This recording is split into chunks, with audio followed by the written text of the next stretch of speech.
Our next guest is a two-time NBA champion, a member of the Basketball Hall of Fame, and an Emmy Award-winning broadcaster. Please welcome game analyst for NBC and one of the sport's all-time greats, Bill Walton. Great to have you here. Explain the shirts. Don't adjust your sets. It's his shirt.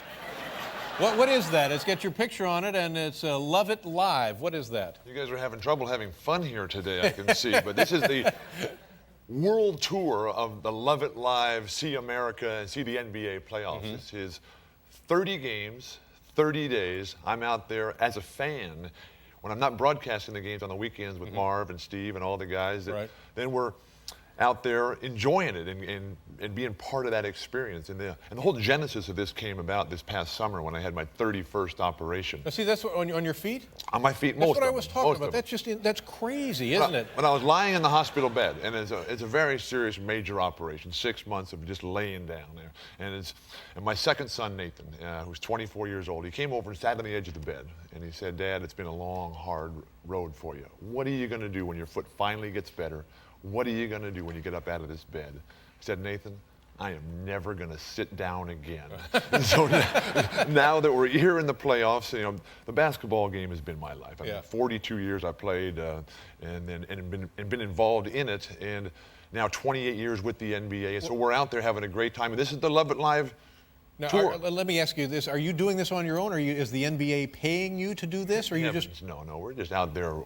We're on the bus. We tried to get Ken Kesey's bus for the tour, but it wouldn't pass the California Smog Emissions test. I can believe that. There was too much smoke coming out. I think so. Now tell me. But this is my rookie picture. I was 21 years old. I'm 49 now, and it's certainly been a long, strange trip. I think so. Now, speaking of long, strange trips, tell me about Marv. Was in I guess a minor automobile accident. What happened to the guy?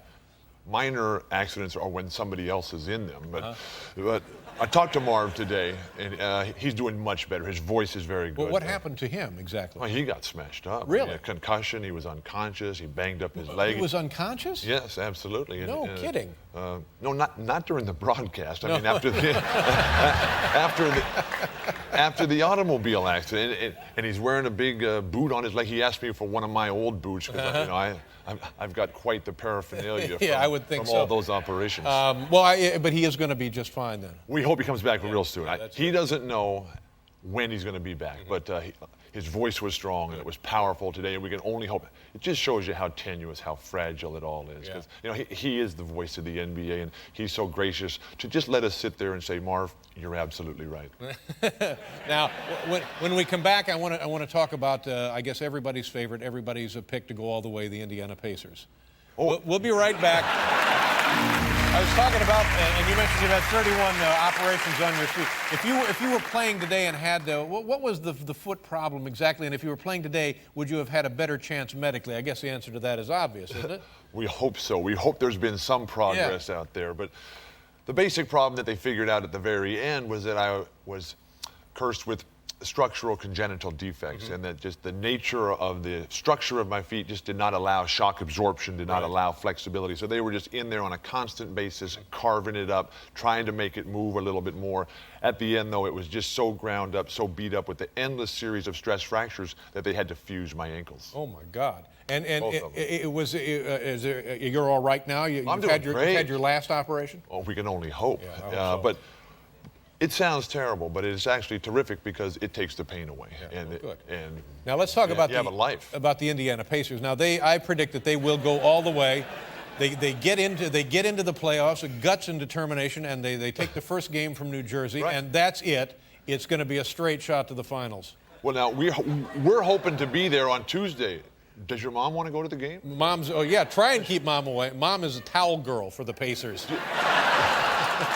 Mom is a Pacerette. When do they play their next game? They play Friday and Tuesday in Indianapolis. And it's going to be a battle because New Jersey is a terrific team. They showed that they have a real chance to go all the way to the finals. But with Reggie Miller, with Jermaine O'Neal and Isaiah Thomas. Now this guy has really come around, hasn't he, Jermaine O'Neal? He's fierce. I was at the Meadowlands. I mean, going to the Meadowlands, that used to be like a funeral or going to the morgue. Like coming here. Well, no. Hey, I was out on that street. Those people are having a good time out there. But Monday night on this Love It Live tour, you know, when we're chronicling the whole thing on NBA.com and just everyday articles, pictures, and we were there, and it was remarkable. They were playing Spencer Davis and Give Me Some Love, and they were dancing 20,000 people to the back row of the Meadowlands. Now that is an amazing accomplishment. It's a pretty good turnaround. Well, Sure. Jason Kidd, It'll be too bad that they're going to end the season in the first round of the playoffs, but. Have you seen a doctor lately? And what about the guy who owns the franchise in Dallas? Is he your kind of guy, or is he not your kind of guy? He's terrific. I think. This is Mark Cuban. Mark Cuban. You haven't had him on the show yet? No. Oh no, he is absolutely great. I think him coming into the league is the best thing that's happened to the NBA since what Paul does he do Allen. differently? Well, if his team goes out early, we're going to ask him to referee the next round. But he has resurrected that franchise. Yeah. It has been truly remarkable. That was Death Valley before he got there. In just a couple of years, they are one of the title contenders, and they're one of the most exciting teams. And they got Steve Nash, they have Dirk Nowitzki, Michael Finley, Don Nelson's the coach, and they play an up-and-down style, the kind of game that you have to play if you're ever going to beat the Lakers. Because nobody can guard Shaq out Right, there. but if anybody has a chance of beating the Lakers, clearly it would be the Indiana Pacers. I mean, they gave him fits 2 years ago. Do you remember that? Do you remember that? They took him, what was it, 5 games, 6 games 2 years ago? It was never that close. Oh, yes, it was.